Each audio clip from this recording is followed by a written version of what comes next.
Bonjour à tous et principalement à l'équipe de Copinove aujourd'hui. Georges Coutsos, Alexandre Amois et moi-même, Victor Gécas, sommes extrêmement heureux de vous conseiller sur cette future transaction à Sierra. À titre informatif, l'équipe de l'organisation a effacé notre présentation très peu de temps avant la fin de l'épreuve. Cependant, soyez certains que nos conseils vont être excellents. Bonne présentation.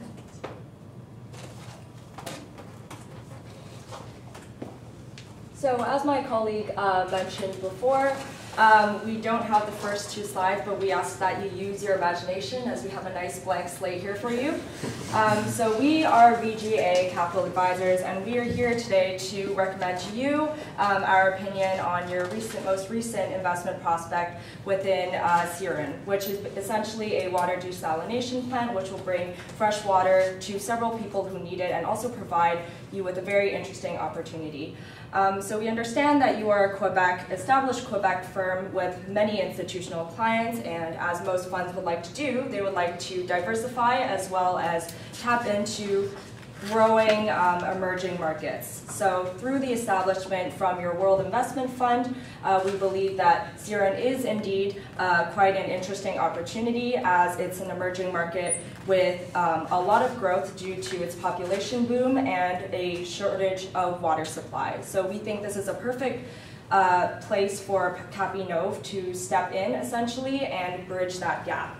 And we believe Siren is an ideal environment given that it is a market with very high political stability as well as financial stability, and it has high credibility amongst world markets. So to present to you, we even named the project, it's called Project O.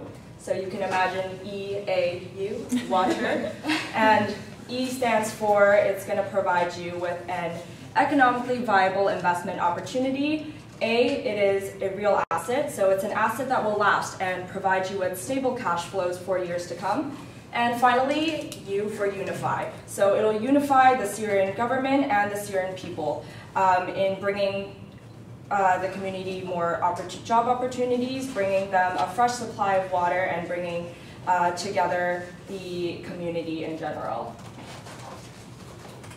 So our opportunity statement, what we recommend Capinove to do is actually to renegotiate the current terms, which we'll outline later, with the Syrian government to include financial sweeteners. So the original term was essentially to do a private-public partnership with the Syrian government and to essentially build and operate the desalination plant for 30 years and afterwards to sell it at the book value, and this is with 50% equity. And instead, we're proposing to negotiate for financial sweeteners in order to make the investment profitable.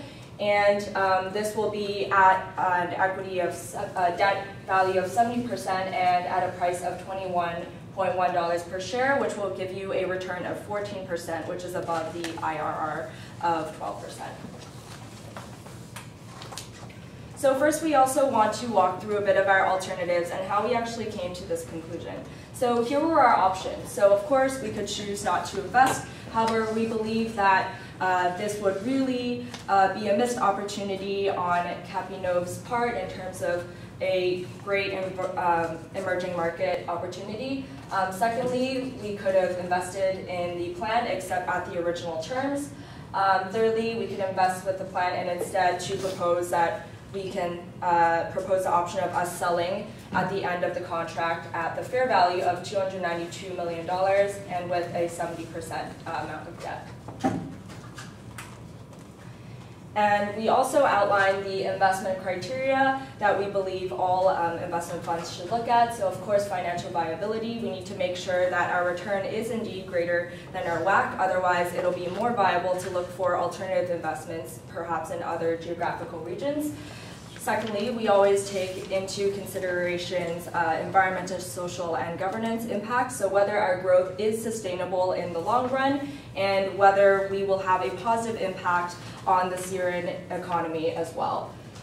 Finally, we want to make sure that our project is not that risky and we have flexibility and optionality. So we want to minimize the risk for Capion by adding in additional sweeteners to make the investment more attractive as well as viable. The reason why we believe it is beneficial for both Capinov and the Syrian government to invest is because, firstly, investing in real assets has a very interesting risk-return profile and in emerging markets as well, and it's an attractive real rate of return. Very important that it's real because it's adjusted to inflation. And finally, you're also able to develop a long-term relationship with the Syrian government, and this will really allow us to leverage for opportunities in the future as the Syrian government decides to build on additional plants, which we believe will need it given the population growth and the shortage of water. Finally, this is a great way to deploy capital in the long term, as we know you have a lot of capital. And on the side of the Syrian government, this will reduce the capital outlay that they initially need to invest due to the private-public partnership, and they actually get to shift a bit of the risk in terms of the building and construction to Capion. And it's also ultimately an asset that they can recover if they would like to. And finally, it'll reduce corruption because there is a public-private partnership, as well as it'll provide a lot of economic benefits in terms of GDP growth, job creation, as well as benefits to health, as well as tourism. And now my colleague George will provide you with our decision matrix, which is how we decided on our final decision. Great, thank you, Alex. And so I'll walk you through essentially our three alternatives and how we evaluate them. And so if we look at the status quo, which is to not invest inside of this desalination project, you can see that since this capital will not be deployed, the economic and financial impact is low, but not negative, since it will remain in the bank and earn interest. Secondly, if we look at ESG considerations, as we are avoiding any potential risk for corruption or any environmental risk through the desalination project, it is still neutral. However, on a risk and flexibility standpoint, it is one of the better options because we retain the option to invest it in either equities, bonds, or any other asset class going forward. And so if we look at with the original terms, we can see that on a financial standpoint, it's a very destructive investment for value. And so we see that it's around 6.6% annualized return if we do invest on original terms for this project, which is significantly below our WACC of around 12%. And so if we look at ESG, although there is an economic impact inside of CIRA, it is nonetheless does not counterweigh essentially the low financial impact. And obviously on our risk and flexibility, we cannot really change this investment over the long-term horizon as our capital is inside of it for a long term. And so finally, our recommended solution is really to invest with financial sweeteners and to renegotiate the deal. If not, we shouldn't accept it. And so what we see when we rerun the numbers with a 70% debt level, as well as a new exit price of around 292 million euros, is that the return is actually around 14%, which exceeds our WACC on an annualized basis. Secondly, ESG considerations are very important here as well, as we get the same benefits as in just doing the original project. And then finally, on the risk and flexibility, we also maintain the future opportunity of investing in other desalination projects, as well as having the capital in the future, since it is value creative and accretive to our firm, to really deploy it in the future. And so this is really why we want to go with renegotiating terms. And so now I'll let Victoire go through the financials with you. Thank you, George. So as you know, no project is good without a financial analysis. So we performed an analysis on this project. So what and how we kind of thought about it. We wanted to do a discounted cash flow analysis because we wanted to find the intrinsic value of the company, the value that comes from the project itself, and sorry, from the project. But not only that, we wanted to compare the IRR and the WACC to make sure that this project was viable for its investor. So that is the methodology that we use, and I'm going to continue by presenting you all the assumptions that are in the model. So this model starts always with revenue. So revenue lines, we know where the revenue comes from, units produced of this water, and the selling price. The selling price that you gave us was 0.78 per liter, which is what we applied with an inflation of 2% in the country, which we believe on the long term will be continuing. So on the slide, what you're seeing is valuation until 2030. However, what we actually performed is a valuation for 30 years, which is the full length of the project. So we did until 2052. So on the unit side, what we have is you gave us an engineering firm that gave us some probabilities on what would be the possible capacity of the company with the demand in the country, and that's what we used. We used a weighted average of those probabilities to find the units. So to find the revenue, we simply multiply the unit produced as with the selling price. For the cost, so we had two types of costs. First of all, the investment cost, and second of all, the operating cost. Investment costs which are inevitable. As you can see on the slide, we have some land costs, building, factory management fees, labor, and professional services. Those costs are mainly for the beginning of the project, when we are setting up the project. So we keep them for the first 3 years, and they were very detailed by the management, so we kept them as they are.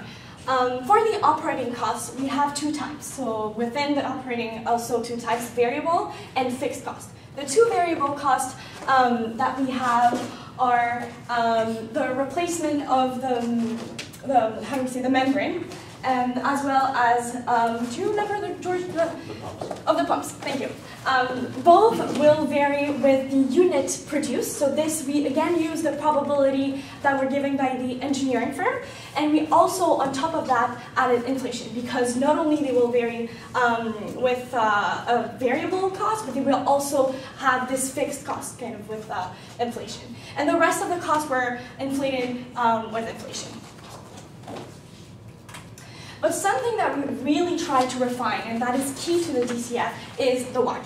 So how did we build the WACC? We used cost of debt, cost of equity in the calculation, not cost of preferred shares, because the company doesn't have preferred shares, but in the cost of debt. So why 4%? What we believe is it's a private-public partnership this loan will probably be provided by the World Bank, which usually gives a 4% rate for this kind of project, so which is why we used 4%. Then we have the risk-free rate included in the cost of equity calculation with 4% as well. So compared to the cost of debt of the World Bank, you can see pretty similar risk here. The beta of the project is 2. This is a very high beta. The reason for that is that we are in an emerging market in a country that has seen a lot of political instability, and even though they have had some stabilization in the past 2-3 years, we have seen in the past, and we don't know if this is going to come back. So we don't want to take the risk in this analysis, and we want to stay conservative with a beta of 2.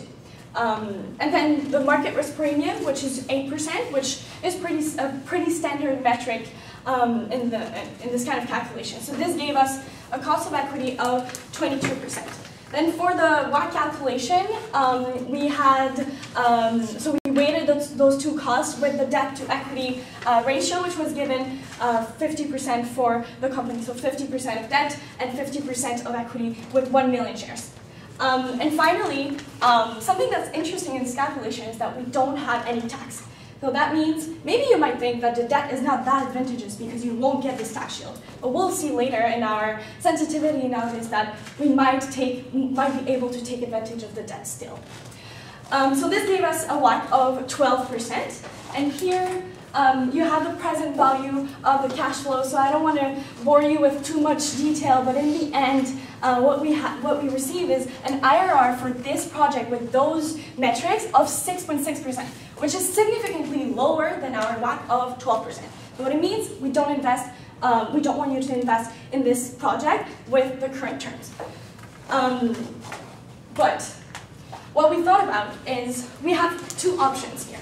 We could see what kind of WACC or what kind of selling price we have. So what does it mean? The selling price right now is the book value. It is very rare that we use a book value in the selling price of this kind of project. We would want to use a fair value. So here you have the value here you have the fair value of the company that we found with our DCF, which would give us a 4.22% IR.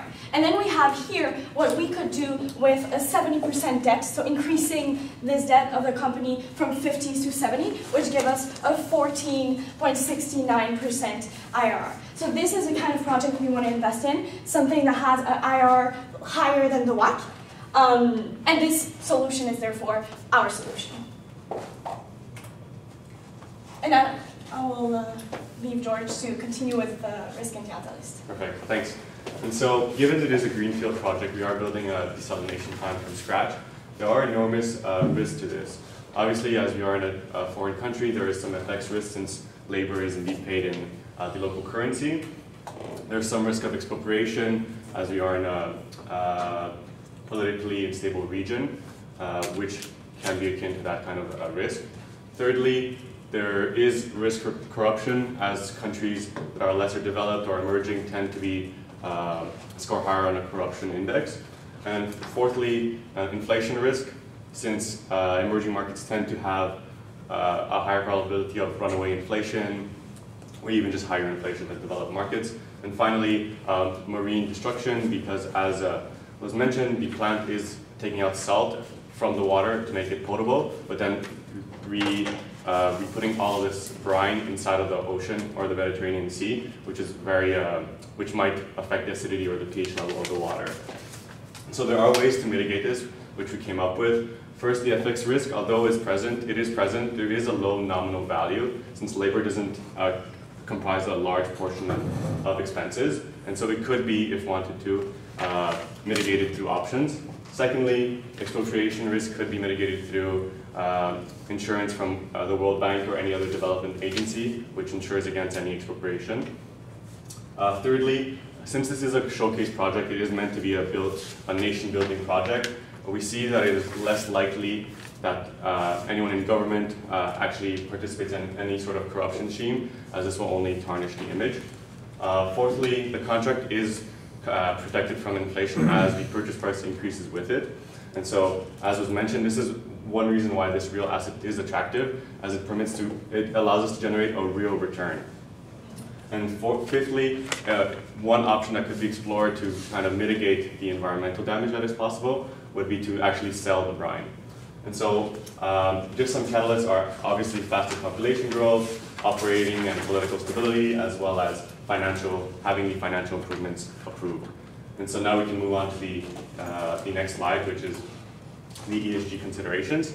And so if we look really on an environmental aspect, as was mentioned, the brine is very toxic for the marine environment. But this is mitigated by the fact that all the energy used to produce this clean and potable water comes from natural gas, which is really the transition fuel going forward, instead of anything with coal or crude oil. So it is much more cleaner, at least, than using any other type of electricity.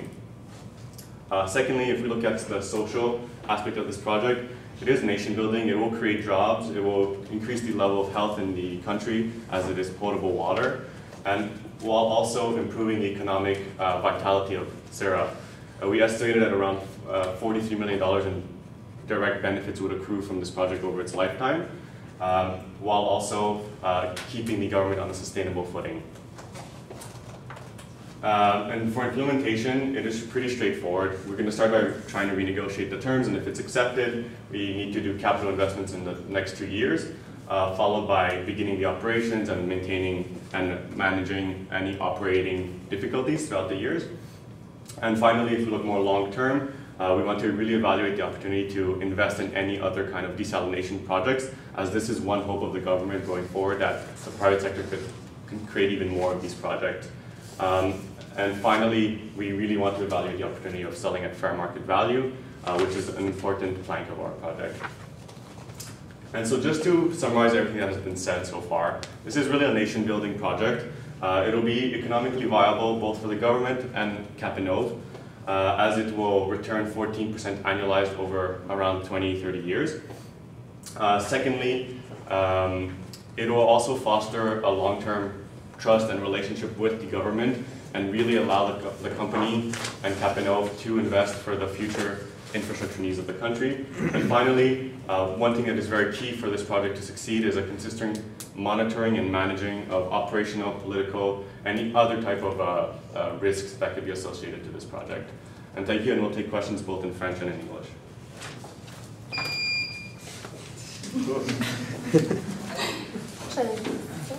Vous parliez de l'énergie qui était propre, mais c'est de l'énergie fossile qui est, somme toute, très polluante. Alors, qu'est-ce que vous voulez dire exactement? Ben, si on regarde vraiment dans les pays en développement, la majorité de l'énergie vient du charbon. Le charbon est 10 fois ou 100 fois plus polluant que le gaz naturel, qui a vraiment l'empreinte écologique la plus petite pour les énergies les plus accessibles en ce moment. Et donc, on le voit plus dans ce sens-là. And you're close to the equator, so why not use solar panels? Yeah, so that was actually kind of discussed within the case. And what we saw is that only 5% so far of the total country's energy comes from the solar energy. However, we're not actually building any electricity. We're just taking it from the government. And so we don't manage any of the electricity part of the operation. And so we can't really influence that equation. It's more that we know going forward that it will be clean coal, it will be natural gas. Okay. And you said that the country is politically unstable, yet in case it was specified at a few moments that it has, for the last 50 years, that it has had a democracy that was quite stable. They have a BBB rating. They only had corruption lately, which obviously the country just swiped away and replaced with the new government. Would that change your perspective? So we believe as of right now, so we agree with you that relative to other emerging markets that Sierra is quite a politically stable country with just a few corruption scandals, but we do believe that they're in a very good position now that a new prime minister has come into power and is implementing all these new acts, such as the Anti-Corruption Act. So for this reason, we don't think that political risk is a huge risk to our project here, although we did keep the beta high at 2 because we wanted to take into consideration that although this is a politically stable economy, that it's still an emerging market. Okay. And there was a provided WACC, right? Yeah. Yes. Was that 11% for you guys? Okay. And so you decided to redo the whole process of calculating the WACC and getting your own WACC, which was quite close anyways. Any reasons for that? Yeah, I think we want to take into account that it's an infrastructure project which is greenfield, and originally our first thought of when we saw 11% was that given that it's also in a developing country, it seems relatively low as a WACC, and so we just found it strange, and so we decided to redo it and to make sure that our assumptions in our mind made sense, and so we just used our assumptions after that. Yeah. Okay. I really appreciate the sensitivity analysis of the work and construction of the work, and I really appreciate the idea just to try to make some analysis with the debit and equity, but you can also try to make some analysis, for example, for beta or for, because it was really pessimistic beta of you. And also, for example, for the cost of debt generally, you can also try to make something here, because I think that to negotiate with the government, it's a very interesting idea, but it will be difficult generally to have some type of negotiation. But to construct your own work, it's a very, very good idea. Yeah, and you propose refinancing the whole project at 70%, but that would steepen up your WACC quite a bit, right? Your cost of equity would go up, your cost of debt would go up. Did you take that into account? We don't personally believe the WACC would go high that much more, just because if we look at the type of project it is, it's an infrastructure project, and if we look at, let's say, the UK, leverage in the UK is over 90% of debt, and so we're just saying to go to 70%. We're not saying to go to these absurdly high levels, and in the UK the cost of debt is even lower than what 4% is, but we just wanted to use something that was more representative of the country. Not necessarily saying that debt will significantly increase it, because it is a stable cash flow generating asset in the end of the day. Okay. So even if we lever it up more, it shouldn't cause any problem. Okay. How will you take account the risk of energy, of the cost of energy, for example? How will you manage this risk of energy, for example? Yeah, so what's often done in these kind of projects is purchasing power contracts. And so you contract, let's say, for the next 10 years, we'll obtain 1 cubic foot of natural gas for, let's say, $10. And that'll be stable for, let's say, the whole period, or it will be indexed to inflation of the country. And so then that'll give us essentially visibility on what the future outflows of due to electricity will be. So usually in these types of projects, it would be kind of like on a contract basis. Merci.